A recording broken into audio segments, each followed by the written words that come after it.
Si alguno tiene oído para oír, que oiga.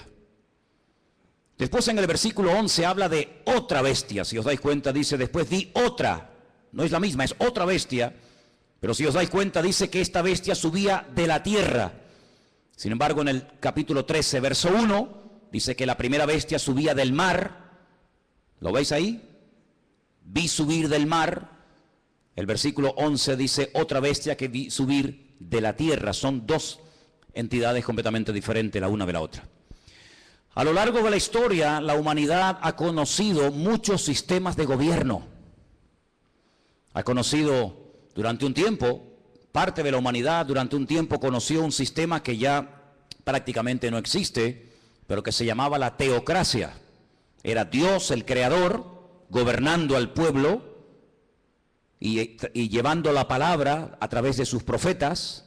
Y fue un periodo muy hermoso de la historia, donde Dios hacía las funciones de gobernante o de rey, su pueblo obedecía, y cuando Dios tenía que comunicarse o transmitir un mensaje al pueblo, como lo acabo de decir, lo transmitía a través de sus siervos los profetas. Después dice la Biblia que decidieron cambiar y dejar ese sistema y entraron en un sistema llamado monarquía. Y el rey moría y su hijo ocupaba el lugar, y en fin, todos sabemos que es otro sistema de gobierno. El mundo ha conocido la monarquía, la teocracia, el comunismo, el capitalismo, la democracia, gobiernos de derechas, gobiernos de centro, gobiernos de izquierda, gobiernos comunistas, gobiernos socialistas. En fin, hay cantidad de formas de llevar a este mundo, pues, por distintos caminos. Pero la Biblia nos habla de un nuevo orden, de un nuevo gobierno, que en cierto sentido tendrá un poco de todo lo que les acabo de comentar. Tendrá un poco de monarquía, un poco de comunismo, un poco de democracia, un poco de capitalismo. Será como una especie de mezcla, pero también es un sistema completamente nuevo. El hombre nunca ha visto ese sistema de gobierno que en los últimos tiempos se levantará, y se levantará del antiguo territorio que ocupó el Imperio Romano.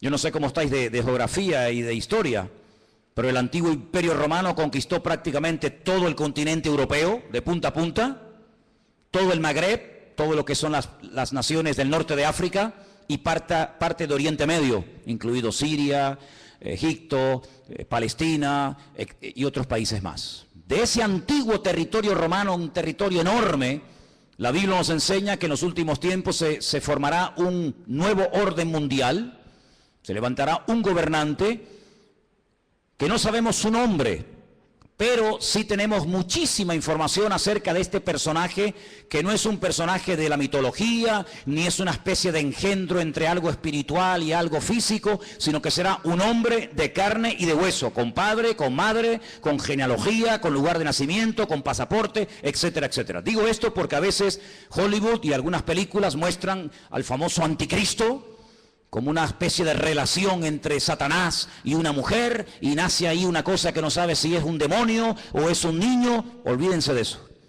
El anticristo, y dicho sea de paso, el único en la Biblia que llama a este personaje el anticristo es el apóstol Juan.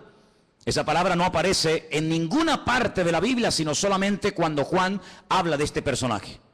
Anticristo, alguien que se opone a Cristo, alguien que ocupa el lugar de Cristo, porque el anticristo no será un ateo. Satanás no es tonto. Satanás sabe perfectamente que lo espiritual siempre al hombre le tira, por un camino o por otro. Luego el anticristo no será un ateo, sino será una persona que caerá en lo más bajo que puede caer un ser humano, y es en la egolatría. Es pretender recibir adoración como si fuera un dios. Esto no es nada nuevo. Ya en Egipto, en Roma y en otros imperios se ha visto como el hombre ha querido ser adorado, y al faraón se le llamaba el hijo del dios Ra, el hijo del sol, y en Roma sabemos que miles de personas fueron matados y fueron asesinados y fueron quemados porque querían recibir adoración y querían incluso que se les presentara sacrificios y flores y reconocimiento. Así que el anticristo será una persona que al principio, digamos que, entre comillas, respetará todos los cultos, todas las creencias, todas las religiones, todo vale, no pasa nada, pero vamos a ver cómo después la Biblia nos dice que pega un cambio Y vamos a ver cómo a lo espiritual le va a dar una importancia tremenda, porque el anticristo, que en el Antiguo Testamento se le llama God, G-O-G. Cuando usted lee, por ejemplo, los libros del profeta Ezequiel, usted se va a dar cuenta de que al que llamamos nosotros el anticristo, en el Antiguo Testamento se le llama God. Fijaros qué cosa tan interesante. Satanás, que es un perfecto imitador de las cosas que Dios hace o que va a hacer, llama a este personaje en el Antiguo Testamento God, y es un nombre que la primera y la última letra de su nombre es la misma, es la G, la Gimel en hebreo. Y suma 3, 6, 3. Un múltiplo de 666. Da 66 en total. Imitando a la profecía que Dios le dio al rey David. David es otro el único nombre en la Biblia que aparece con la misma letra al principio y al final. David empieza por D, termina por D. Lo que hace el anticristo es tratar de imitar a ese futuro rey, ¿verdad?, descendiente de la casa de David, y tratando de ungir, respaldar, apoyar y ayudar en todos los sentidos a este personaje político que tendrá un poder prácticamente ilimitado. Hace unos días, varios gobernantes muy famosos de este planeta Tierra proponían el nombrar a una persona como el presidente del planeta Tierra, el presidente de la Tierra, en este nuevo orden mundial que se está fraguando. Una de las últimas ciudades con un lujo increíble que se ha construido en Kurdistán se llama Astana. Lo habéis visto en algunos grupos ciclistas que llevan Astana, ¿verdad? Y tienen un grupo muy famoso de ciclistas. Astana fue fundada por los Illuminati y por las logias masónicas. Todos los edificios y todos los símbolos de la ciudad de Astana en el Kurdistán, todos tienen que ver con símbolos masónicos y de los Illuminati. No voy a entrar demasiado en esto, pero los Illuminati son personas que pueden ser políticos, pueden ser presidentes de país, de gobiernos, pueden ser deportistas, pueden ser artistas, etcétera, etcétera. Y hablemos claro, son personas adoradores del diablo. En Israel hay una cueva que se llama la famosa cueva de Sedequías. Se llama la cueva de Sedequías porque cuando el rey Nabucodonosor sitió la ciudad de Jerusalén durante más de un año, el rey que en ese momento gobernaba Jerusalén se llamaba Sedequías y huyó por esa cueva, y dice que lo alcanzaron en la llanura del valle de Jericó, que está como unos 8 o 10 kilómetros de allí. Y allí lo encontraron, le sacaron los ojos y se lo llevaron cautivo a Babilonia, a Irak. Y en esa cueva de Sedequías, de vez en cuando los famosos masones y Illuminatis se reúnen para hacer rituales.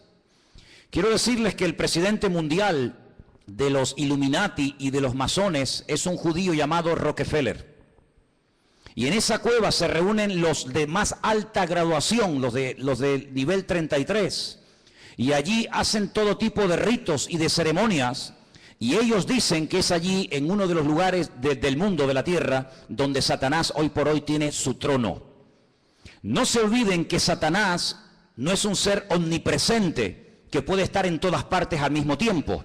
Satanás no puede estar en Madrid, en Estados Unidos, en Jerusalén, en Latinoamérica. Satanás es un ser que solamente puede estar en un sitio al mismo tiempo. Se mueve en el mundo espiritual, pero no tiene omnipresencia como es un atributo divino. Y es en ese lugar donde dicen los Illuminati y los masones que en forma de macho cabrío se presenta cuando hacen estas ceremonias en la cueva de Sedequías, y allí es donde reciben órdenes e instrucciones para las cosas que tienen que hacer. A algunos les puede sonar todo esto como a ciencia ficción, como a miedo, como a película, pero quiero decirles que el mundo espiritual, aunque no lo podemos ver con nuestros ojos de carne, es tan real como el mundo natural que constantemente estamos viendo. Date cuenta que, por ejemplo, ahora aquí dentro hay millones de voces en alemán, en arameo, en hebreo, en inglés, en chino, en japonés. Aquí dentro hay frecuencias, hay ondas, pero que no podemos ni verlas ni oírlas porque no tenemos un aparato de radio. Pero si tuviéramos un aparato de radio con una buena antena, seríamos capaces de escuchar programas que ahora mismo se están emitiendo desde Marruecos, desde Estados Unidos, desde cualquier parte de la tierra, simplemente que no tenemos un aparato que nos permite captar la señal de lo que aquí hay. Es como en la televisión. Y el mundo espiritual es invisible, pero es real. Los demonios existen, Dios existe, los ángeles existen. Todo el mundo espiritual es tan real como el mundo en el cual nos movemos tú y yo cada día. ¿Cuántos dicen amén? Satanás, dice la Biblia, que tiene un título, es el príncipe de la potestad del aire. Él se mueve con una velocidad abismal en la atmósfera. Y en ese lugar es donde Satanás hoy por hoy tiene su trono. Recuerden que en el libro del Apocalipsis, cuando el Señor le habla a una de las 7 iglesias, a una, no a las 7, a una le dice: aguanten, tengan paciencia, van a ser probados, van a tener dificultades, pero resistan, yo estoy con ustedes, porque yo sé dónde ustedes viven, donde Satanás tiene su trono. ¿Dónde tiene su trono Satanás hoy en día? Pues allí, en la ciudad de Jerusalén, es donde Satanás se mueve, porque sabe que la ciudad de Jerusalén es la ciudad más importante del mundo. Es la ciudad donde el Señor Jesucristo pasó la última semana de su vida. Es la ciudad donde Él instituyó lo que conocemos como la Santa Cena, el pan y el vino. Es el lugar donde murió. Es el lugar donde resucitó. Es el lugar donde ascendió. Es el lugar donde en el día de Pentecostés descendió el Espíritu Santo en forma como de lenguas de fuego que se asentaron sobre más de 100 y pico personas que estaban allí. Es el lugar donde Zacarías capítulo 14 dice que Él volverá por segunda vez y pondrá sus pies sobre el monte de los olivos y el monte se partirá y desde allí gobernará las naciones. Es el lugar donde dice la Biblia que todo ojo le verá y toda rodilla se doblará. Es el lugar donde vendrán los famosos 2 testigos del Apocalipsis. Es el lugar donde Dios tendrá su sede de gobierno. Es una ciudad mencionada en más de 3.500 ocasiones en la Biblia, en el Antiguo Testamento. Es una ciudad importantísima. Es un lugar donde se está orando permanentemente, de noche y de día, por esa ciudad, pero es un lugar también donde Satanás tiene puestos sus ojos, porque sabe lo que allí va a pasar y lo que allí ya está pasando. Así que el anticristo, no el falso profeta, sino el anticristo, el cuerno pequeño, como lo llama Daniel, el hombre de pecado, el hijo de desobediencia, el inicuo, esta persona cruel y despiadada, tendrá durante 3 años y medio un poder impresionante como no nos podemos ni imaginar. Esta es la última oportunidad que Satanás tiene para destruir a las naciones, para engañar al ser humano.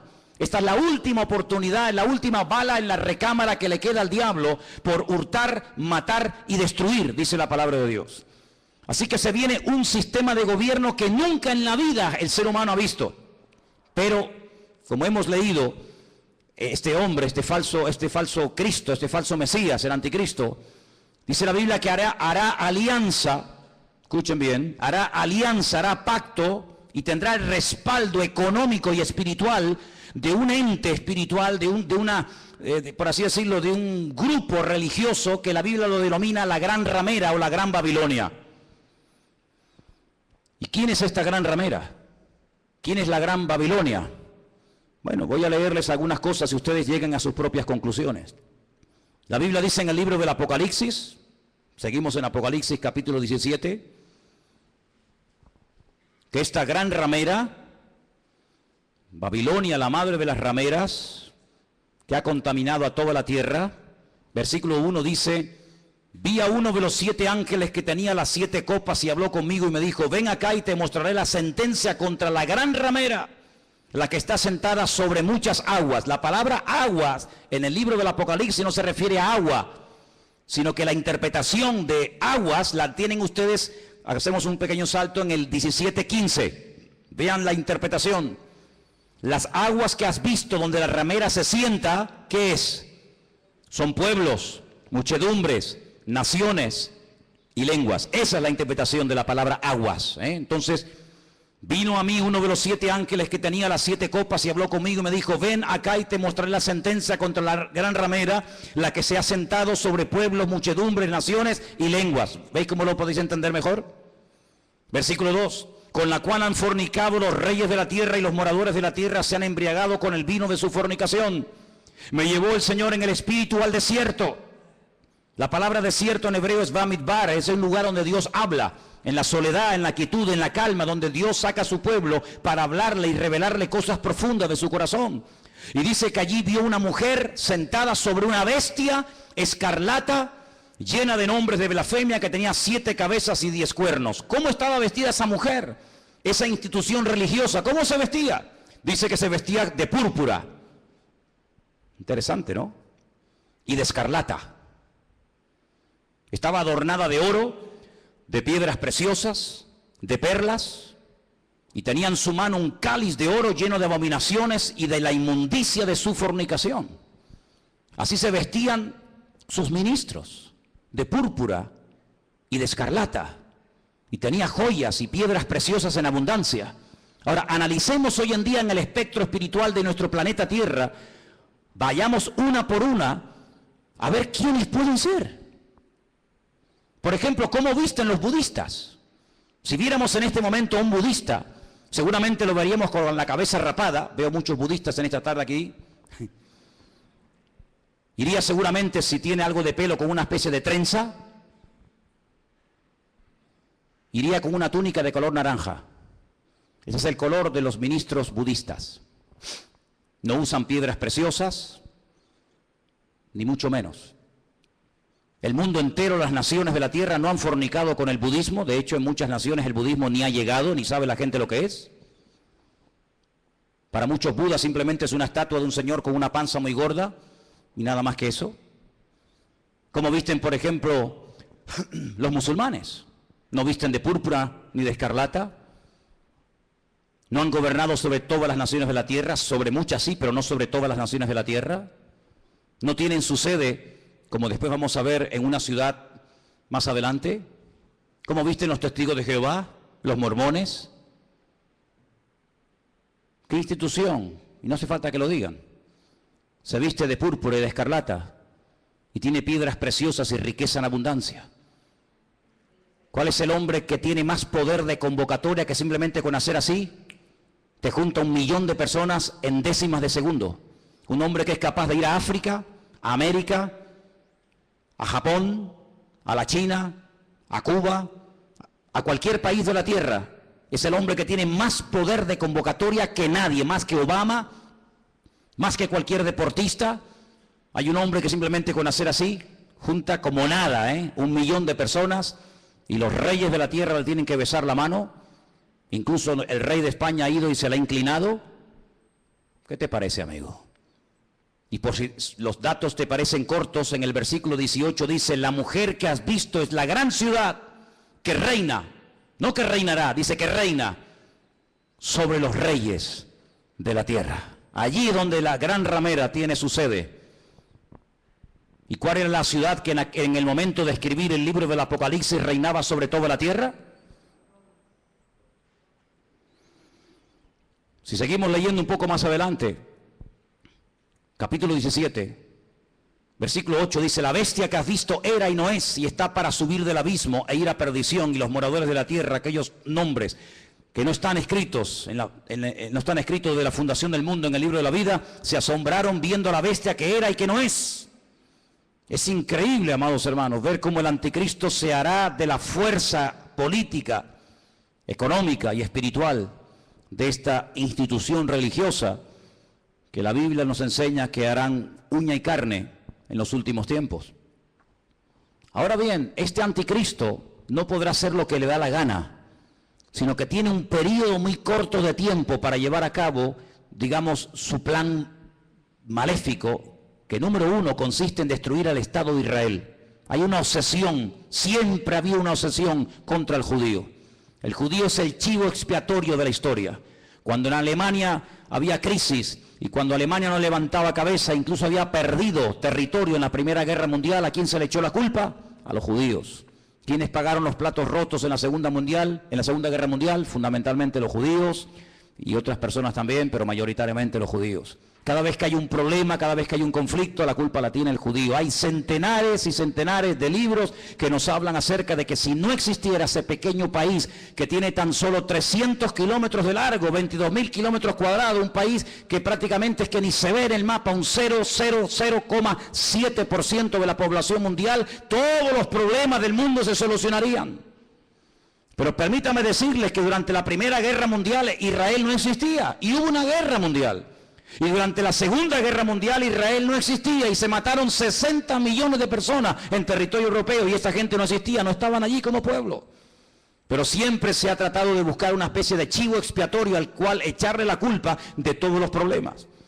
Y hay muchos libros que dicen que si Israel no existiera, si ese país no existiera, si se arrasara completamente a esta gente, el mundo sería un mundo de paz, un mundo más equilibrado, un mundo donde no habría tantas guerras y rumores de guerras. Así que el primer objetivo de este personaje es ganarse la confianza del Estado de Israel. ¿Y cómo se ganará, según la Biblia, la confianza de los judíos para que durante un tiempo corto, pero al fin y al cabo un tiempo, lo apoyen? Pues muy fácilmente, permitiéndoles cumplir el sueño que todo judío tiene durante 2000 años, no lo han perdido jamás. Han estado de aquí para allá, los han matado, los han quemado, los han crucificado, les han hecho de todo, pero siempre han tenido una obsesión en la mente, y es poder volver a Jerusalén y poder volver a ver reconstruido el templo de Jerusalén. El templo de Jerusalén fue destruido en el año 70 por las tropas romanas, capitaneadas por Tito, el hijo de Vespasiano. Y desde el año 70 de la era cristiana hasta hoy, allí no hay templo. Los romanos araron aquel lugar, le cambiaron el nombre a Jerusalén y le pusieron Aelia Capitolina. Le cambiaron el nombre de Israel por Palestina, para que nunca más nadie se acordara que una vez hubo una ciudad en la historia de la humanidad llamada Jerusalén y un país llamado Israel. Pero todos sabemos que ese país ahí sí sigue existiendo. 7 guerras, ningún país moderno ha tenido que soportar 7 guerras, donde incluso ha tenido que pelear a veces hasta con 14 naciones a la vez. 14 naciones se han unido por tierra, por mar y por aire para destruir a esta gente, y en las 7 ocasiones no han podido hacerlo. Pero la Biblia nos enseña, y lo dice muy claramente en Ezequiel, en Daniel, en Zacarías, etcétera, que el enemigo intentará destruir a esta nación con armas nucleares. Y la palabra de Dios nos enseña que en un valle que está a las afueras de Jerusalén, llamado el Valle de Jezreel, o el Valle de Megido, se llevará a cabo una batalla tremenda que hasta la Biblia ya ha dado el nombre de dicha batalla, la famosa batalla de Armagedón. De hecho hay películas, ¿no?, que se llaman Armagedón. Y dice la Biblia que allí vendrán naciones de todas partes de la tierra. Atacarán por el norte, por el sur, por el este y por el oeste, por tierra, por mar y por aire. Y será un tiempo de angustia para Israel. La palabra de Dios nos enseña que más de 200 millones de soldados, escuchen bien, a Juan también le asombró, imagínate, nos asombra a nosotros escuchar esta cifra. Imagínate a Juan hace 2000 años en la isla de Patmos escribiendo el Apocalipsis. 200 millones de soldados se unirán con un solo objetivo: destruir al pueblo de Israel. ¿Y por qué tanta obsesión por destruir a Israel? Lo he dicho muchas veces y lo vuelvo a repetir, por una sencilla razón. Porque el Dios creador, el único Dios que existe, el Dios de Abraham, el Dios de Isaac y el Dios de Jacob, ha prometido bajo juramento, con su mano levantada, que Israel nunca será destruida, que Dios peleará por ese pueblo. A pesar de sus defectos, a pesar de su desobediencia, a pesar de su rebeldía, Dios defenderá a muerte a ese pueblo. El país, la nación, el imperio que sea capaz de destruir a Israel demostrará, número uno, o que Dios miente o que Dios no existe. Si Dios ha prometido defender a Israel a muerte y que nunca ninguna nación, ningún pueblo, ningún país, ninguna arma forjada se podrá nunca levantar contra esta gente y ser destruida, si alguien logra destruir a Israel, si alguien logra botarlos al mar como intentó Jordania hace años atrás, pues simplemente demostrará que lo que Dios prometió era mentira, o que tal vez Dios ni siquiera existe, el Dios de ellos. Por lo tanto, el enemigo está tratando de demostrar por todos los medios habidos y por haber que Dios miente. Ya lo hizo en el principio de los tiempos, en el libro del Génesis. Cuando se acerca a la primera mujer, le dice: ¿por qué no comes? ¿Por qué no desobedeces a Dios? Y la mujer dijo: porque Dios nos dijo que si pecamos y si desobedecemos la ley de Dios, vamos a morir. Y Satanás le dice: Dios te ha mentido. No es verdad. Tú no vas a morir. Lo que pasa es que Dios sabe que si comes de este árbol, si desobedeces a Dios, le harás la competencia, le harás sombra y serás otro Dios. Y eso Dios no quiere que ocurra. Y la Biblia nos enseña que aquella persona le creyó a diablo, le creyó a Satanás y le creyó a la mentira. Y así como la verdad te hace libre, la mentira te esclaviza y te destruye. Por eso a lo largo de la historia, desde Caín hasta nuestros días, Satanás ha intentado destruir al pueblo de Israel, al Dios de Israel. ¿Por qué? Porque él quiere ser adorado y reconocido. Y el anticristo, este hombre, este líder político, exigirá que se le adore. Dice la Biblia que cuando el templo de Jerusalén sea reconstruido, y quiero decirles que he estado muchas veces en Israel, muchísimas veces, y cada vez que he ido he tenido la oportunidad y la bendición de poder ir al Museo del Templo, donde puedes ver absolutamente todo, salvo el arca del pacto. Ya está todo preparado, todo dispuesto, todo listo para que se reconstruya por tercera vez el famoso templo de Jerusalén, en el único lugar del mundo donde los judíos pueden construir un templo. Los judíos no son como los evangélicos que pueden construir iglesias en cualquier parte, o como los católicos que construyen catedrales en cualquier ciudad del mundo. El judío tiene la orden, la prohibición de no edificar ningún templo en ninguna parte de la tierra, salvo en el monte Moriah, donde miles de años atrás el patriarca Abraham subió a lo alto de esa montaña a sacrificar a su hijo. Y es en ese lugar donde Dios únicamente permite que se construya un templo, donde Él, dice la Biblia, que pondrá su gloria y su presencia para que todas las naciones de la tierra conozcan que Dios es uno, dice la palabra de Dios. ¿Por qué no lo hacen? Tienen poder para hacerlo. En 1967, en junio del 67, el 7 de junio del 67, la Biblia nos enseña, o la historia, perdón, nos enseña que las tropas de Israel entraron y conquistaron toda la ciudad de Jerusalén. No podían entrar en Jerusalén. Pero en el 67 tomaron toda la ciudad. Subieron a lo alto del monte, pero le dejaron hasta el día de hoy a Jordania que administre las explanadas del templo, donde está la famosa mezquita de Omar y la famosa mezquita de Al-Aqsa. Pero es allí donde algún día, dice la palabra de Dios, que el templo será reconstruido. Y a los 3 años de ser edificado ese templo, nos dice en Tesalonicenses, justo a los 3 años, este personaje entra al lugar santísimo, lo profana, y entonces exige que todo el mundo le adore y le reconozca como el único Dios. Quiero leerles en 2 de Tesalonicenses capítulo 2, versículo 1, escuchen bien la lectura.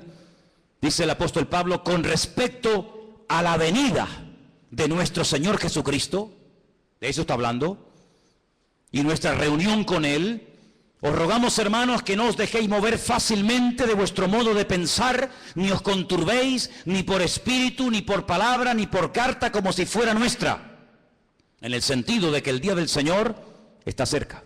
Nadie os engañe en ninguna manera, porque no vendrá sin que antes venga la apostasía, el desmadre, el descontrol total y absoluto. En ese ambiente de desmadre, de descontrol, de guerras y rumores de guerra, de crisis y más crisis, en ese ambiente se levantará el anticristo.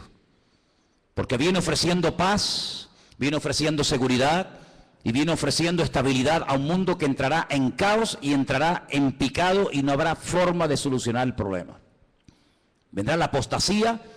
Dice la Biblia que en los últimos tiempos muchos que se llaman creyentes o cristianos o seguidores de Dios o de Cristo apostatarán de la fe, llegarán a escuchar hasta espíritus engañadores, espíritus malignos, llegarán a creer en cuanta cosa rara y extraña aparezca por el escenario y se producirá un enfriamiento a nivel mundial por parte de muchos que se llaman creyentes. Dice, y el amor de muchos, a consecuencia de que se ha multiplicado la maldad, se enfriará. Y si aquellos días no fueren acortados, nadie se podría salvar. Dice, más por causa de los escogidos, y por ahí están los listos de turno que siempre dicen, no, pero los escogidos son los judíos, no somos nosotros. Eso es mentira. Están engañados. Si están enseñados, están engañados. La palabra escogido es ecleto. La palabra ecleto aparece en Primera de Pedro, cuando Pedro le escribe a gentiles, no a judíos, a gentiles, y les dice, vosotros que antes no erais pueblo, si eran judíos, eran pueblo. No, pero es que vosotros no erais pueblo, porque el único pueblo que Dios tuvo en el pasado fue Israel. Vosotros que no erais pueblo, ahora sois pueblo de Dios. Real sacerdocio, amén. nación santa, pueblo escogido por Dios, para que anunciéis las virtudes de aquel que os llamó de las tinieblas a su luz admirable. Sí, la palabra que toma Pedro, que es ecleto, es exactamente la misma que aparece en Lucas 21 y en Mateo 24 cuando habla de escogidos. Dios tiene solo un pueblo, Dios no tiene dos pueblos, Dios tiene un solo pueblo. Y en ese pueblo forman parte todos aquellos hombres y mujeres que han aceptado a Cristo como su Señor y Salvador personal. Punto. ¿Cuántos dicen amén? Y dice que si no fueren acortados aquellos días, pero por causa de los escogidos tiene que acortarlo, nadie se podría salvar. Entonces dice que cuando venga la apostasía, muchos, no todos, muchos se apartarán. Y estamos viendo gente que antaño predicaba el evangelio, ya ni lo predican, ni sirven al Señor, ni se congregan. Y no se asusten ni se sorprendan. Pedro dice, hermanos, no os sorprendáis, como si alguna cosa extraña estuviera ocurriendo. Ya os hemos predicado, ya os hemos profetizado, ya les hemos escrito. Dice, y después de mi partida, yo procuraré que ustedes tengan memoria de esto, para que no se olviden, que muchos apostatarán de la fe, que muchos se apartarán, que muchos se olvidarán de Dios, incluso hasta lo van a renegar y lo van a rechazar. Dice que cuando venga, antes de que venga el Señor, tiene que venir la apostasía y se manifieste el hombre de pecado, el hijo de perdición. ¿Y qué hace este hombre? Versículo 4, se opone. Se levanta contra todo lo que se llama Dios o es objeto de culto. No permite que haya todo tipo de religiones y todo tipo de creencias, sino que va a ser una persona que va a controlar el tema espiritual o religioso. Dice, y es de tal manera este personaje cruel, que dice que se sienta en el templo de Dios, como Dios, haciéndose pasar por Dios. Y el único templo que Dios ha tenido y tendrá es el templo de Jerusalén. Por lo tanto, la Biblia nos habla clarísimamente acerca de que el templo de Jerusalén va a ser reconstruido otra vez. Sí, hermanos, otra vez va a ser reconstruido. Aunque nos parezca extraño, nos parezca imposible. También era imposible que hace 60 años esta gente tuviera un país llamado Israel, y es posible. Ahora vosotros sabéis lo que lo detiene, a este anticristo, a este personaje siniestro, macabro. Dice, vosotros sabéis lo que lo detiene, a fin de que a su debido tiempo se manifieste. Ya está en acción el misterio de la iniquidad, solo que hay quien al presente lo detiene hasta que él, no ella, él a su vez se ha quitado de en medio. Entonces se manifestará aquel inicuo. La palabra inicuo, pues es una palabra que significa un hombre cruel, sin principios, sin moral, un salvaje, despiadado, una bestia, hasta que ese inicuo sea matado con el espíritu de la boca del Señor y lo matará el resplandor de su venida. He hecho una lista de cómo, de todas las formas que la gente moría en los tiempos de la Biblia. Tengo una lista enorme. Hay gente que murió comida por perros, gente que murió comida por gusanos, gente que murió crucificada, gente que murió apedreada, gente que murió quemada, gente que murió a palos, gente que murió clavados con un asta, empalados. Hay un montón de tipos de muertes en la Biblia, pero nadie ha muerto como morirá el anticristo. Dice que lo matará el resplandor de la venida de nuestro Señor Jesucristo.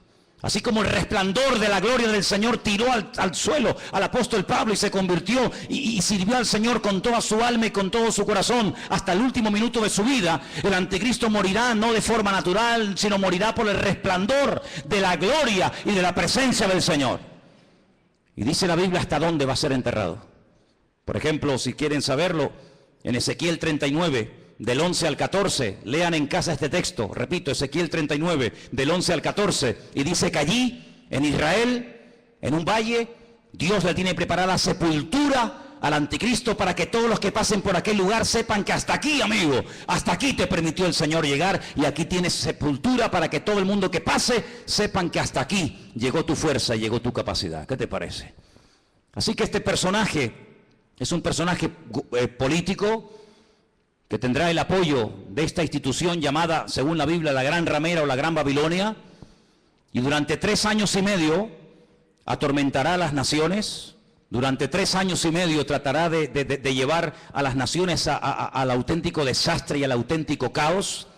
Y hay muchos datos acerca de este personaje en la Biblia. Les voy a leer algunos. Se van a quedar sorprendidos lo que la Biblia nos dice acerca de este hombre. Por ejemplo, en capítulo 7 de Daniel, miren lo que dice acerca de este personaje, Daniel 7. Los 10 cuernos significan que aquel reino se levantarán 10 reyes, después se levantará otro, el cual dice será diferente, totalmente diferente. Hablará palabras contra el Altísimo, fíjate, está obsesionado con Dios. Hablará palabras contra el Altísimo, contra los santos del Altísimo y los quebrantará. Pensará, fíjate qué cosa, pensará en cambiar los tiempos y la ley. Hacer un calendario nuevo, leyes nuevas. Qué curioso que la semana pasada, a punto de que se firme este nuevo tratado de libre comercio, donde desaparecerán los aranceles y los impuestos que hay que pagar en la aduana, y podrán viajar las mercancías desde China a Estados Unidos, de Estados Unidos a Europa, de Europa a Oriente Medio, etcétera. Alguien dijo que ante estos cambios globales, mundiales, que están a punto de suceder en poco tiempo, donde se ha vuelto a reunir el famoso Club Bilderberg y muchos políticos han ido a Roma a hablar con el Papa, y donde el G7 se ha reunido otra vez como casi clandestinamente, porque están a punto de producirse y de firmarse acuerdos que van a cambiar el mundo en cuestión de días. Qué interesante que todo esto está ocurriendo aquí, en nuestras narices. Pero es interesante notar que en esa reunión alguien se levantó y dijo, y esto ha salido publicado en la prensa, que lo que hace falta es establecer un nuevo sistema también de justicia. Es decir, la justicia, las leyes, los abogados, los magistrados que tenemos en este momento no sirven, no pueden llegar a tener el control de la justicia que hace falta para estos cambios que se vienen. Hace falta otro tipo de jueces, otro tipo de abogados, otro tipo de fiscales. Qué curioso, cambiar las leyes. Una de las instituciones que el anticristo quiere cambiar es la justicia. Y quiere hacerlo lo más injusta posible. Parece una paradoja, ¿no? La justicia que sea injusta. La ley del embudo, donde el que tiene cada vez tendrá más y donde el que no tiene cada vez tendrá menos. Querrá cambiar la justicia, la política, el orden social. Dice la Biblia que una de las cosas que harán los que tienen poder para dictar leyes es presentar leyes terribles como si fueran buenísimas. Y leyes que han sido buenísimas, que han preservado a las naciones de la destrucción, leyes con un principio moral, leyes con un principio de perdón, de misericordia, desaparecerán, y a lo malo lo presentarán como bueno y a lo bueno como malo. El jefe de todos los masones de Europa, Jacques Chirac, expresidente de la República de Francia, padre de la Constitución Europea, incluso ha llegado a proponer que en un ambiente de libertad, de igualdad, el ser humano puede llegar a casarse con un animal y hacer una ceremonia oficial donde si te enamoras de tu vaca o de tu perro te puedes casar con él, o si tu perro se enamora de ti no sé si le dirás sí o no. Y eso es lo que él ha llegado a proponer, que todos los seres humanos sean equiparados al nivel de las bestias, y donde un animal puede casarse con un hombre con un animal. Y cosas terribles. En la Biblia nos habla como de engendros, donde se mezcla la biotecnología, donde se mezcla lo físico, lo espiritual, y verás cosas que tú has puesto que es un robot, un ser humano. Hay personas que ya están siendo operadas y se córtame las piernas y los brazos. Quiero otro tipo de piernas y de brazos, y ya están haciendo engendros y manipulaciones genéticas sin precedente en la historia de la humanidad. Qué curioso que la Biblia, desde el libro del principio de la Torá, prohibía todo tipo de mezclas y todo tipo de injertos y todo tipo de cambios, ¿verdad? Sin embargo, el hombre intentará cambiar los tiempos, intentará cambiar las leyes. Serán entregados en sus manos por tiempos y la mitad de un tiempo. Es lo mismo, 3 años y medio, 42 meses. Pero se levantará el juez con mayúscula, le quitará el dominio, será destruido y arruinado, y el reino y el dominio y la majestad y los reinos bajo el cielo serán entregados al pueblo de los santos, cuyo reino es reino eterno, y todos los dominios le servirán y le obedecerán al Rey de Reyes y al Señor de los Señores. ¿Cuántos dicen amén? Capítulo 8 nos da más datos sobre este hombre. Dice: y en cuanto al cuerno que fue quebrado, se levantaron otros 4 en su lugar. Significa que 4 reinos se levantarán de esa nación, aunque no con la fuerza de él. Estos 10 cuernos, constantemente, en esta tarde habéis oído 10 cuernos, 10 cuernos. Son 10 naciones que se van a unir en los últimos tiempos para pelear. Qué curioso que por primera vez en la historia Ha habido una coalición de 10 naciones árabes que en este momento están atacando Yemen, en este momento están atacando Siria y otras naciones del Medio Oriente. 10 naciones, qué curioso. Una coalición de 10 cuernos. Bueno, la Biblia le dijo a Abraham que 10 príncipes saldrían de sus lomos a través de Isaac, ¿verdad? Y dice en el capítulo 8, verso 23... Al fin del reinado de estos, cuando los transgresores lleguen al colmo, se levantará un rey altivo de rostro y entendido en enigmas, imitando a Salomón, que dice que venían de todas las naciones de la tierra para hacerle preguntas difíciles, y a todo lo que le preguntaban él respondía. El anticristo tendrá una sabiduría impresionante, diabólica, pero la tendrá. No te olvides que el Señor, cuando creó a este ser tremendo, que no era en ese momento Satanás, sino un querubín, dice que lo dotó de una sabiduría espectacular, de una hermosura sin precedentes. Satanás es capaz de hablar en todos los idiomas de la tierra, de entender todas las cosas que jamás en la vida le podrán caber en el cerebro a ningún ser humano. Y todo eso se lo dará, dice la Biblia, poder, autoridad, respaldo, apoyo a este personaje. Verso 24, y su poder se fortalecerá, pero no con su fuerza propia. Causará grande ruina y prosperará. Qué curioso, por una parte causa ruina y por otra parte prospera. Qué tremendo que los que causan ruina a los demás siempre son prosperados ellos. Es interesante, ¿no? Causan ruinas, destruyen pueblos, saquean ciudades, hacen destrozo, pero estos que le arruinan la vida a millones de seres humanos, luego son los tipos más ricos del mundo. Y uno dice, ¿cómo es posible que este hombre que ha sido elegido por el pueblo, o se puso él teóricamente para ayudar al pueblo, no solamente nos complique la vida y nos arruine y nos mate, y encima el tipo este tenga fortunas en Suiza, sabe Dios dónde? Así será el anticristo.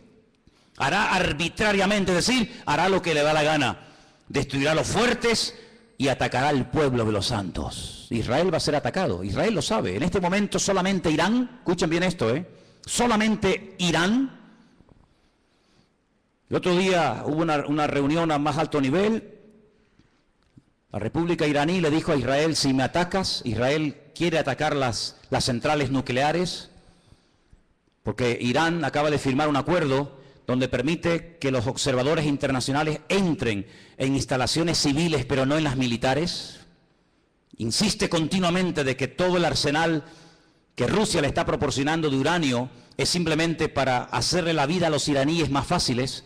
Pero todo el mundo sabe, porque lo han dicho, no es nada que se oculte, porque lo han dicho, que el objetivo de ellos es literalmente hacer un festival nuclear en la ciudad de Jerusalén. Arrasar a Israel y borrarlos de la faz de la tierra. Israel se está pensando muy seriamente hace mucho tiempo atacar las bases militares nucleares. Irán le dijo, si me atacas, tengo en este momento 80.000 misiles apuntando hacia la ciudad de Jerusalén. ¿Qué te parece, amigo? Solamente Irán, sin contar otras naciones que le rodean. 120 millones de enemigos contra 7 millones. Es una desproporción muy grande, ¿verdad? 120 millones contra 7 millones. Con su sagacidad hará prosperar el engaño.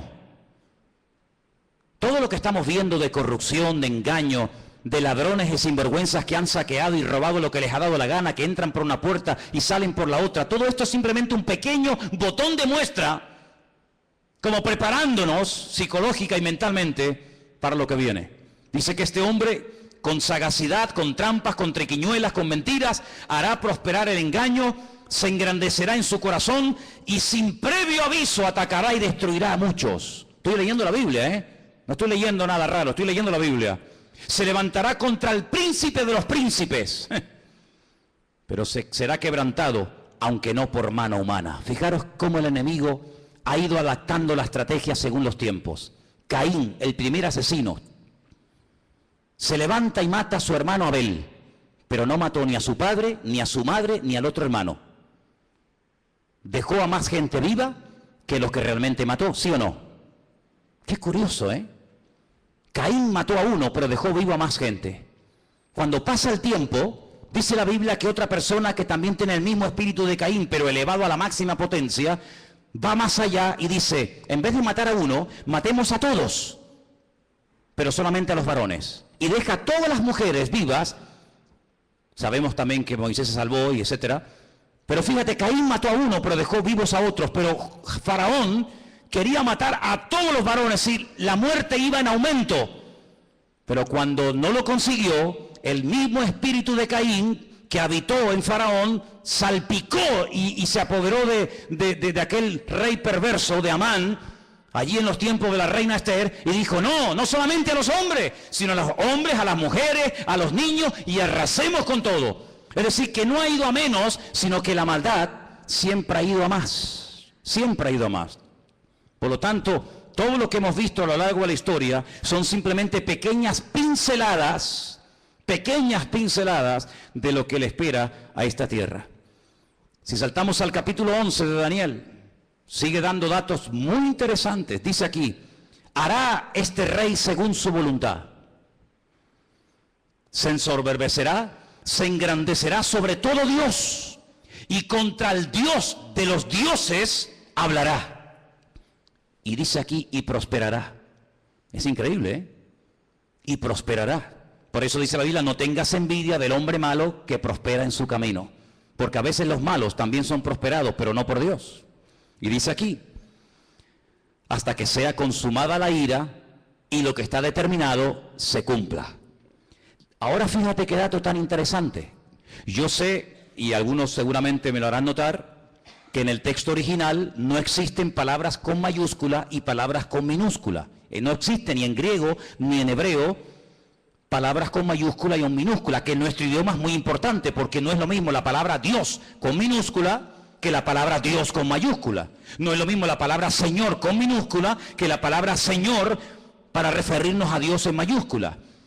En la Biblia hay un término específico para cada palabra, por lo tanto no hace falta recurrir a esto de mayúsculas y minúsculas. Pero en nuestra Biblia dice en mayúscula, del Dios de sus padres.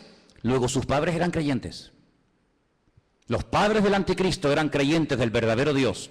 Porque dice, del Dios, repito, con mayúscula de sus padres, no hará caso. Fue criado en una educación, digamos, religiosa, correcta, con el Dios verdadero, lo mamó en la casa con sus padres, pero dice, no hará caso de ese Dios, de esa enseñanza, y dice algo interesante que puede tener varias interpretaciones. Ni del amor de las mujeres hará caso. ¿Quiere decir que será un homosexual? ¿Que no se casará? Interprételo usted como quiera, pero dice que a este hombre no le interesa perder el tiempo. Ustedes saben que cuando un hombre se enamora de una mujer se vuelve medio idiota, medio tonto, ¿no? Por lo tanto, él dice, yo tengo un objetivo y si enamorarme de esta o de aquella me va a quitar mi tiempo, dice, ni hará caso de las mujeres. Increíble. No respetará a Dios alguno, porque contra todo se engrandecerá. Honrará en su lugar al Dios de las fortalezas. Y tú dices, ¿este quién es? El Dios de las fortalezas. No hará caso del Dios verdadero que sus padres le inculcaron y le enseñaron. Dejará ese Dios verdadero y comenzará a adorar, dice aquí, al Dios de las fortalezas. Ahora, el libro de Daniel es el único libro de la Biblia que está escrito en dos idiomas diferentes. Todos los libros del Antiguo Testamento están escritos en hebreo y los del Nuevo Testamento en griego, pero Daniel no. Daniel, parte del libro está escrito en arameo y parte está escrito en hebreo. Se lee igual, pero significa lo mismo. Cuando usted lee del Dios de las fortalezas lo honrará, dice textualmente Alá Maozín. Y menciona la palabra Alá. ¿Saben que las siguientes Biblias que se van a vender dentro de muy poco tiempo, que ya están en circulación en las iglesias evangélicas, dirá, por ejemplo, en el principio creó Alá los cielos y la tierra? ¿Sabían que la palabra Elohim o Dios desaparecerá de muchas Biblias en los próximos años y aparecerá la palabra Alá? ¿Sabían eso? Pues vete espabilando. De Alá, del Dios de la guerra, como dice el texto, a ese Dios adorará. Dice, Dios que sus padres no conocieron. No tiene nada que ver la adoración a ese Dios con el Dios que sus padres le enseñaron. Y dice, lo honrará con oro y con plata, con piedras preciosas y con cosas de alto precio. Hermano, esto se escribió hace más de 3000 años, ¿eh? Es impresionante cómo hace más de 3000 años el profeta Daniel sabía detalles de la vida de este hombre que en aquel momento lógicamente no existía y que está a punto de aparecer. Y dice, con un Dios ajeno se hará de las fortalezas más inexpugnables y colmará de honores a los que le reconozcan y con precio repartirá la tierra. Pero al cabo del tiempo el rey del sur contenderá con él y se levantará contra él como una tempestad. También le irá mal al anticristo, no te quepa la menor duda, también le irá mal, pero durante un tiempo, aparentemente, las cosas le van a funcionar. Ante este panorama de este nuevo orden mundial, ante este panorama donde ya el famoso chic que habéis oído y que sabéis que está por ahí por el mundo dando vueltas, donde el dinero en muchas naciones ya ha desaparecido, no es que va a desaparecer, ya ha desaparecido. En Suecia usted va con dinero y no lo puede usar. Ya no se usa dinero para pagar nada en Suecia. Todo es con otro sistema. Pues dice la palabra de Dios que en los últimos tiempos se va a implantar a nivel mundial un nuevo sistema comercial, donde ya no hará falta llevar dinero. Lo puede perder, se puede olvidar de él, se deteriora, se gasta, se pierde, te lo pueden robar. Sino dice la Biblia que se va a implementar un sistema que en sí es un sistema buenísimo, pero hay que ver lo que viene detrás. Y es un sistema donde dice la Biblia que nadie podrá llegar ni a comprar nada, ni a vender absolutamente nada, ni un litro de leche, hermano, ni una barra de pan en la panadería, ni nada de gasolina para el coche. Nadie podrá, bajo ningún concepto, comprar ni vender, a menos que lleve implantado en su cuerpo un microchip, como el que llevan los perros, hace muchos años, donde simplemente con un aparatito, cualquier veterinario del mundo sabe cómo se llama ese perro, dónde vive, si está vacunado, si no está vacunado, cómo se llama el dueño, dónde vive y qué hace y qué no hace.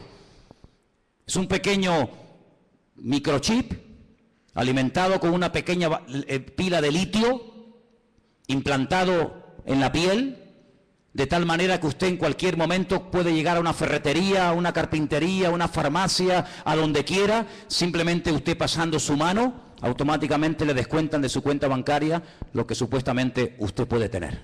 Así no tiene problema de que nadie le robe, de que nadie le quite nada. Y usted dirá, pero eso es una locura. No es ninguna locura. Muchísimos soldados del ejército norteamericano, muchísimos multimillonarios ya le están poniendo a sus hijos esta especie de microchip. ¿Por qué? Porque tiene muchas ventajas, aparentemente. Y es que usted está localizado 24 horas del día, aunque esté metido en un submarino bajo tierra o bajo el mar. Usted está localizado permanentemente, porque los satélites captan esa señal, captan esa radiofrecuencia en cualquier lugar donde usted se encuentre. ¿Cómo podía saber Juan, un pescador de Galilea, hace 2000 años atrás, en un pequeño país llamado Israel, que algún día en el mundo, en el planeta Tierra, habría un sistema tan sofisticado, donde la gente ya no usaría dinero para comprar, ni para vender, ni para viajar, sino que simplemente llevando ahí una especie de chique en la mano, pasándolo por una especie de escáner o de máquina, la gente podría llevar una vida normal? ¿Cómo podía ese hombre saber eso hace 2000 años? No lo sabía. Dios se lo dijo. Y Dios se lo reveló. Porque aquí el que controla el pasado, el presente y el futuro es nuestro Dios. Y el Apocalipsis está escrito en pasado. Porque esa es una de las características del tema profético en la Biblia, que el futuro se cuenta en pasado. Y por eso dice la Escritura que para conocer el futuro hay que conocer el pasado. Porque el que no conoce lo que Dios ha hecho, no sabrá nunca lo que Dios hará en el futuro. ¿Qué podemos hacer los que nos llamamos cristianos o queremos ir en serio con el Señor ante este panorama? Bueno, es interesante notar que una de las profecías que se tenía que cumplir en los últimos tiempos es que el río Éufrates, saben que Irak está bañada por dos grandes ríos, el Éufrates y el Tigris. Es una de las zonas donde estaba el famoso jardín del Edén. Llegaría un momento que se tendría que secar para que tropas del norte, dirigidas por Rusia, vinieran en dirección a la tierra gloriosa, entrando por los famosos altos del Golán, en el norte de Israel. Bueno, pues Siria construyó hace ya muchos años una presa que deja totalmente seco el río Éufrates, así, en cuestión de minutos. Eso está profetizado también en el libro del Apocalipsis. La palabra del Señor nos enseña que los tiempos se acortan y dice Mateo capítulo 24 lo que tenemos que hacer en estos tiempos los creyentes, y te lo leo. Mateo 24, del 37 en adelante. Presta atención a lo que dice la palabra. Dice así: como en los días de Noé, así será la venida del Hijo del Hombre. Como en los días de Noé. ¿Cómo eran los días de Noé? ¿Cómo era su generación, sus vecinos, sus amigos? ¿Cómo vivía la gente en aquellos tiempos? Dice la Biblia que había violencia y agresividad por todas partes. No piensen ustedes que se vive tan tranquilo en todas partes de la tierra como de momento vivimos aquí. Muchos de los que están aquí pueden dar testimonio de que naciones hermosas y tremendamente ricas, es muy difícil hoy por hoy vivir en ellas debido al alto índice de muerte, de destrucción que hay. La gente tiene miedo a salir a las calles. Dice la Biblia que llegará el momento en el que la gente más pacífica, aquella chica que cuando caminaba dice que ni siquiera se atrevía a poner el pie en tierra, de lo delicado y de dulce que era, ten cuidado porque se te puede llegar a convertir en tu peor enemigo. Donde los padres serán capaces de entregar a sus hijos, donde los hijos serán capaces de traicionar y de vender a sus padres, etcétera, etcétera.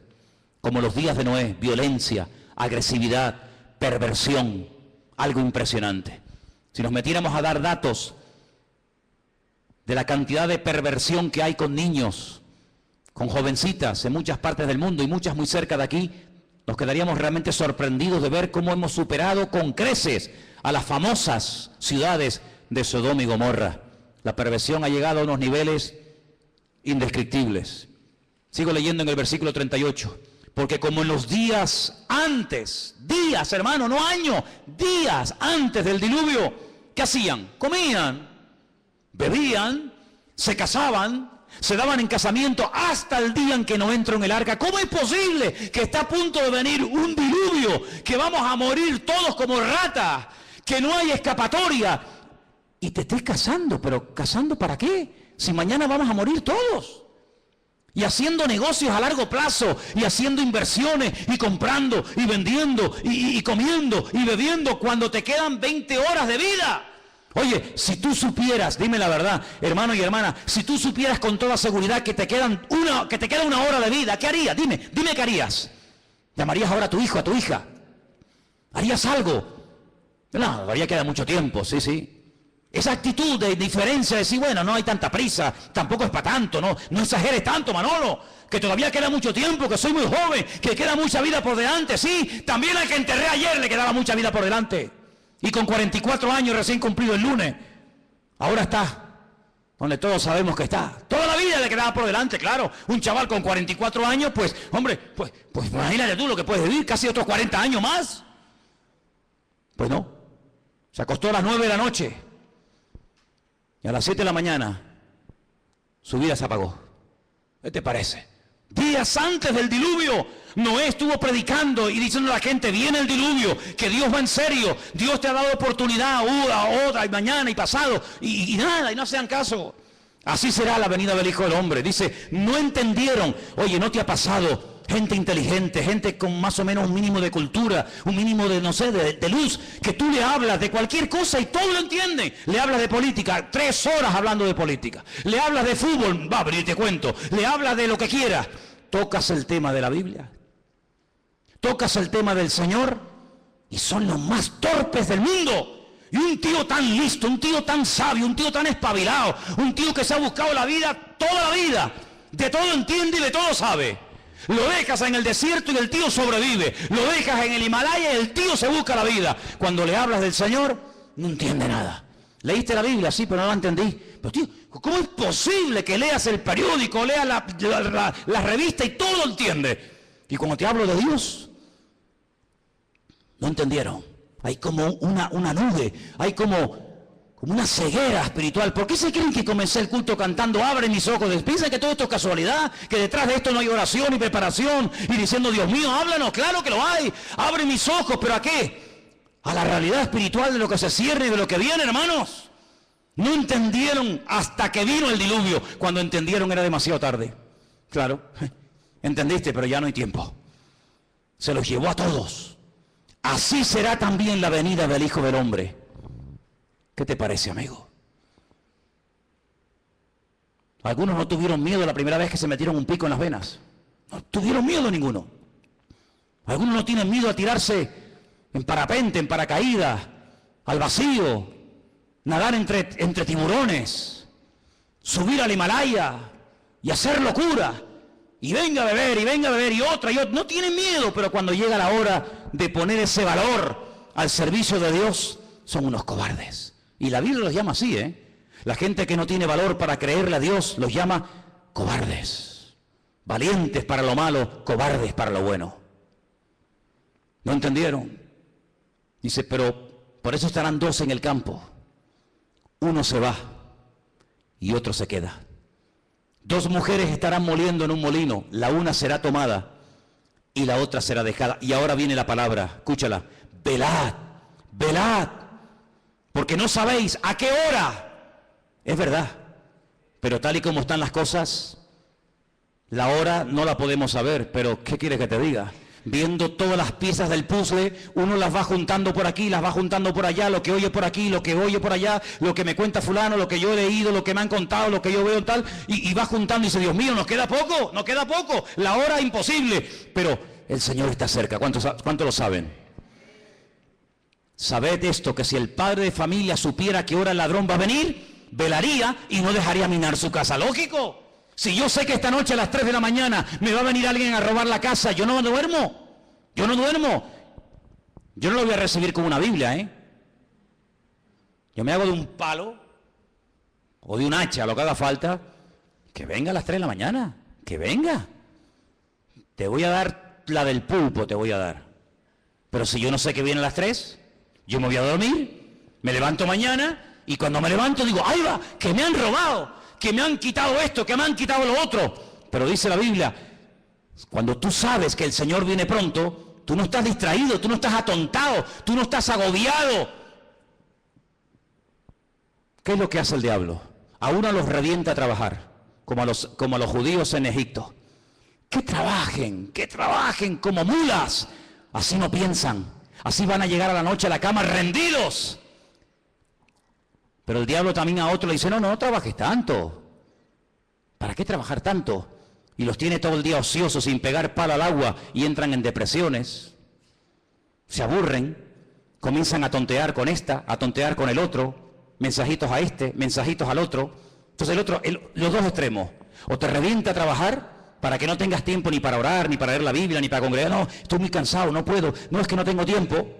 O te lleva al otro extremo y dice, no pegues un palo al agua, no seas tonto. Y estás todo el día buscando un juguetito en lo que entretenerte. ¿Qué te parece? El diablo no es tonto, ¿eh? El diablo no es tonto.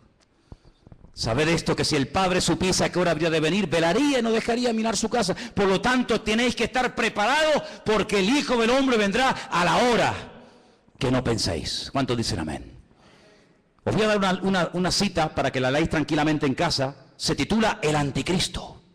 Está en 1 de Juan 2, del 18 al 24. El Anticristo. Una de las características de este hombre, ¿cuál será? Ahí está. 1 de Juan 2, del 18 al 24. Algunos dirán, bueno, pero cuando, hermano, las cosas se pongan feas, difíciles, cuando empiece a ocurrir todo esto, los creyentes no vamos a estar, ¿no? Entonces, ¿para qué se escribió la Biblia? Si no vamos a estar, ¿para qué se escribió?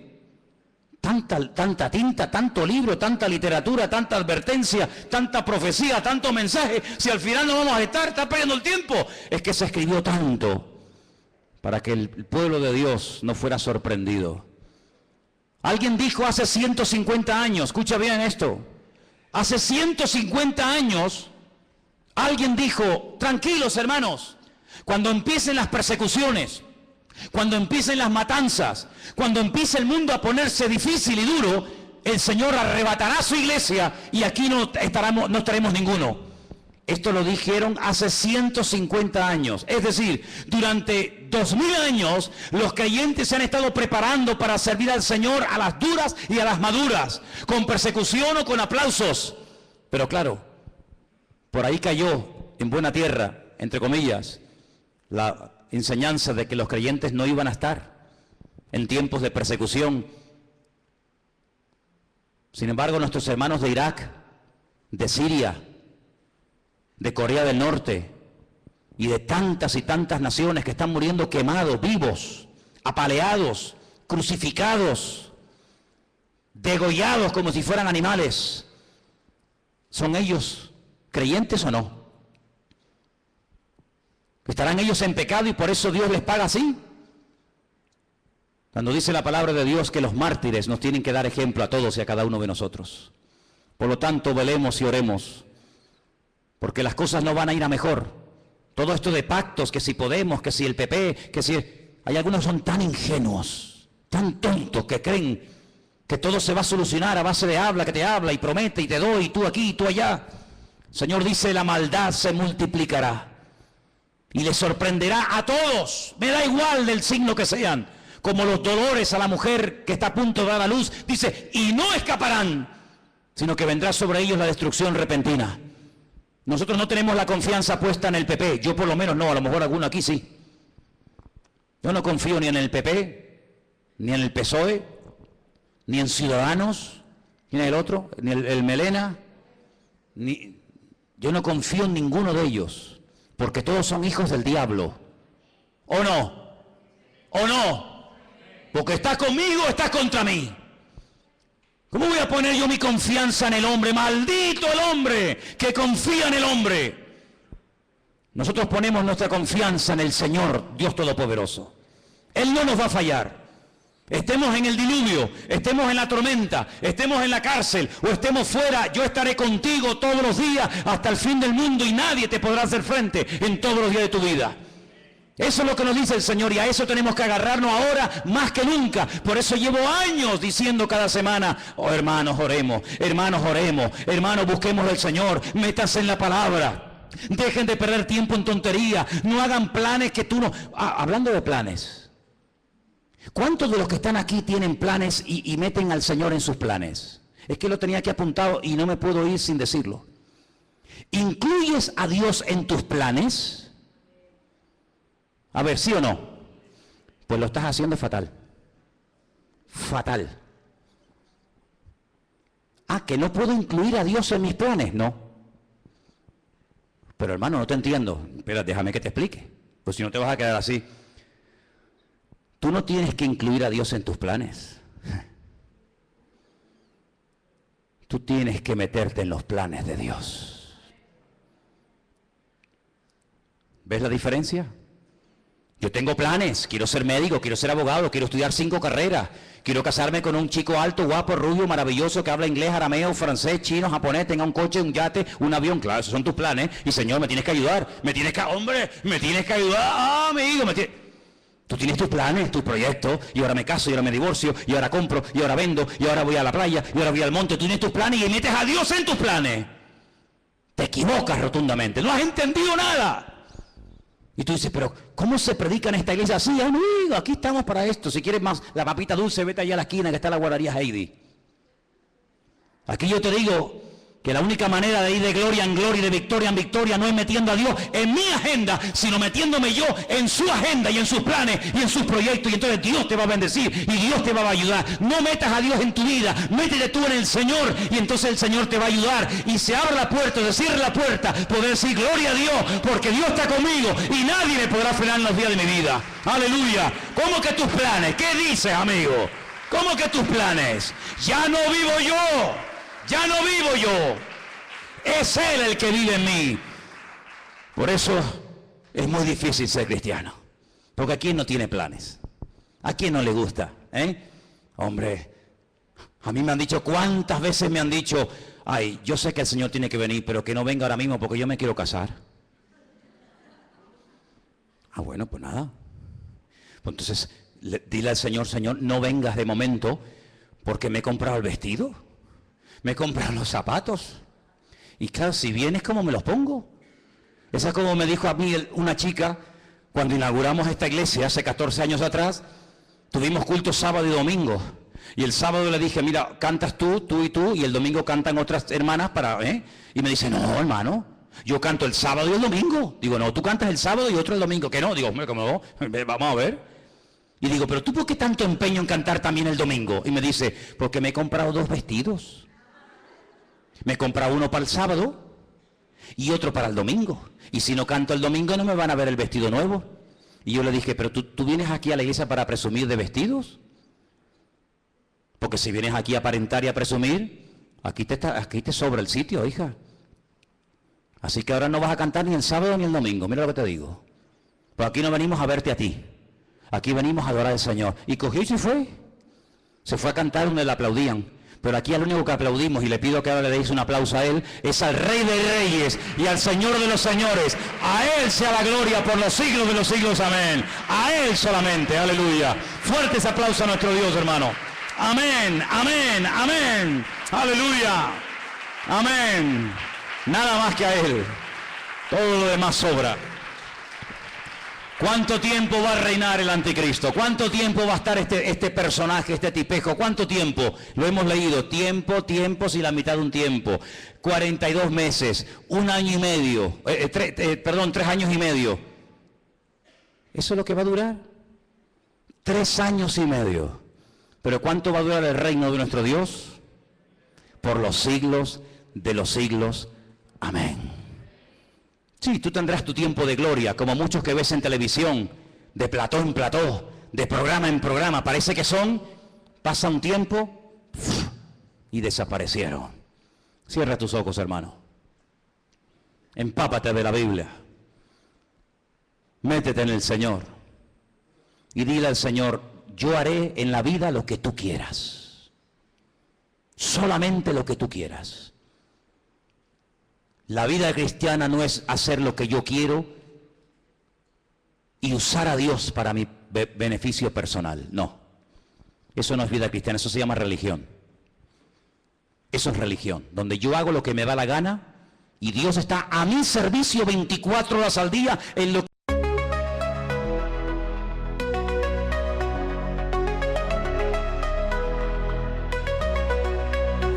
In the haze of neon dreams I wander through the night, lost in a sea of stars where your whispers take flight. Electrified emotions, they dance around my heart, in this digital garden where we never have to part. Shadows blend with colors as the beat sets me free. Every note a memory, every rhythm you and me. Echoes of you.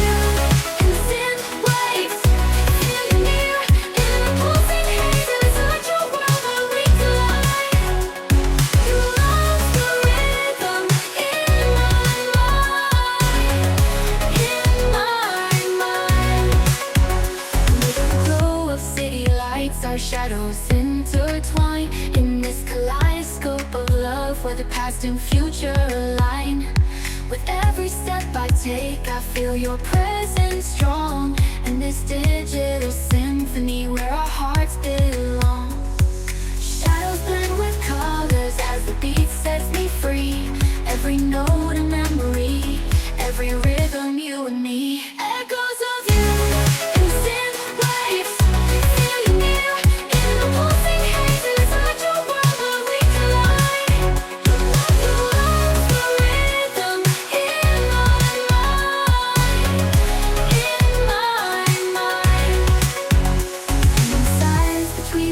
I find your voice. In the flicker of the lights I see your choice. Together in this dream we'll never fade. In the echoes of our love we'll always stay. Echoes of you in the synth waves. Feel you near in the pulsing hazes of your world where we collide. Your love's the rhythm in my mind. Music fades away in the quiet of the night. Your echoes stay with me in the softest synth light. In this digital garden where our love resides. In the echoes of you, I'll always confide. As the music fades away in the quiet of the night, your echoes stay with me in the softest